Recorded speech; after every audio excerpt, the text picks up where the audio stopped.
Raise the colours, a rallying cry of unity, a viral soundtrack plastered across social media. For millions, it's about solidarity. For Samuel Leeds, it's about survival. Samuel Leeds calls himself a property mogul, a millionaire mentor, and a Christian entrepreneur. He claims he can turn anyone into a real estate success. All it takes is his course. The cost? Up to £12,000, but critics say the only one consistently profiting is Leeds himself.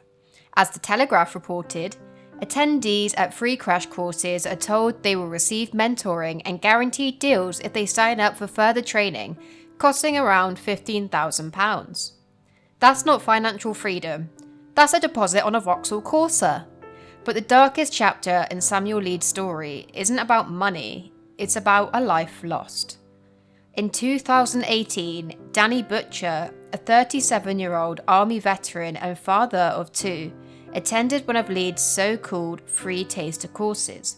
Like so many others, he was promised financial freedom if he invested further.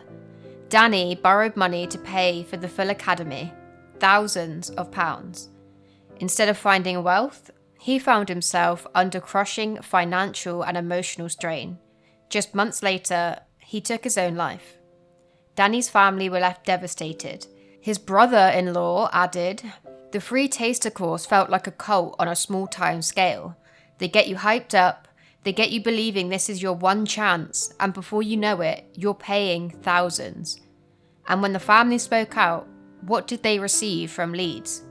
No condolences, no accountability, but a legal threat. A cease and desist letter sent to Danny's grieving sister. This wasn't just business gone wrong. This was business defended at all cost, even against a family in mourning.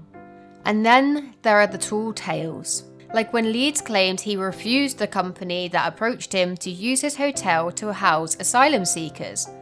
A brave and noble gesture, if it was true. Let's have a look, shall we? Samuel Leeds has endorsed and promoted Serco for his property management business over the years. So how much will Serco pay them for in rent? You get £78 at the moment per room per week.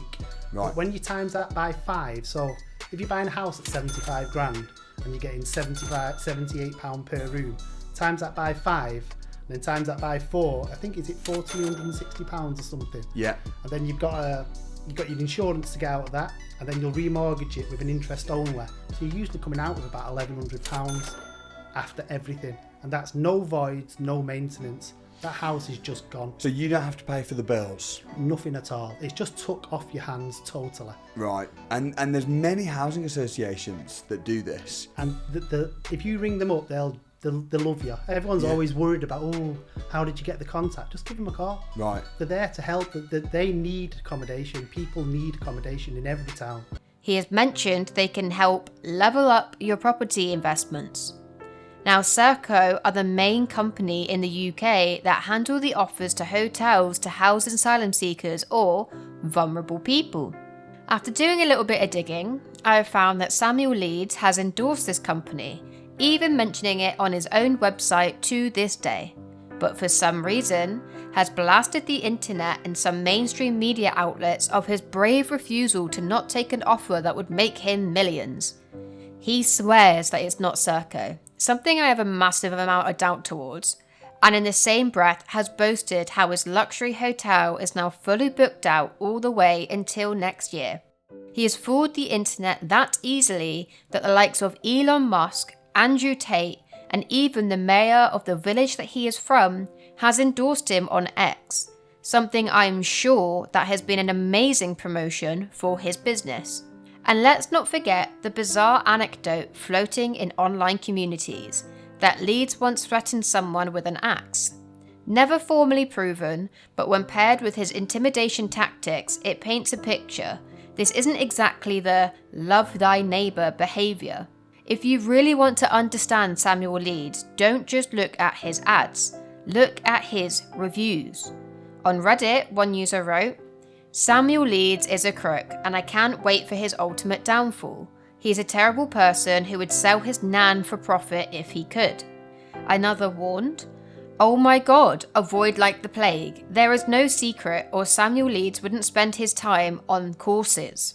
A third added, "It's just a selling course. He talks about vague shit you can find easily online, then upsells you to even more expensive courses." This isn't a handful of disgruntled voices, it's a chorus. But Leeds doesn't like choruses unless he's conducting. When critics get loud, he gets louder. The Guardian reported that Leeds' lawyers sent multiple cease and desist letters to silence critics and even forums where his methods were debated. And now, as scandals pile up and receipts circulate, Leeds does what he always does: reinvents. Enter Raise the Colours. Instead of headlines about debt, intimidation, and tragedy, his feed now pulses with inspirational slogans and trending music. Unity, resilience, positivity. It's clever, cynical, and utterly predictable, because nothing says "forget my scandals" like hiding behind the chorus of a viral anthem. It's the influencer equivalent of waving a shiny flag in your left hand while your right hand is rifling through someone's wallet. This simple practice of overwhelming his feed and the mainstream media of some well-constructed story has thrown him front and centre in the fight for the UK, even sitting next to the likes of Nigel Farage in some interviews. So here's the question: can a hashtag erase broken promises? Can a borrowed song drown out the grief of families and the anger of students left in debt? Or is this just Samuel Leeds doing what Samuel Leeds does best, selling a story while the truth slips quietly into the background? Raise the colours. For most, it's a symbol of pride. For Samuel Leeds, it looks a lot like a smokescreen. And behind that smokescreen, the receipts are still waiting. What do you think of Samuel Leeds? Let me know in the comments down below, and hit like if you learned something new. Subscribe for more unfiltered truths, and remember, don't believe everything you see on the internet.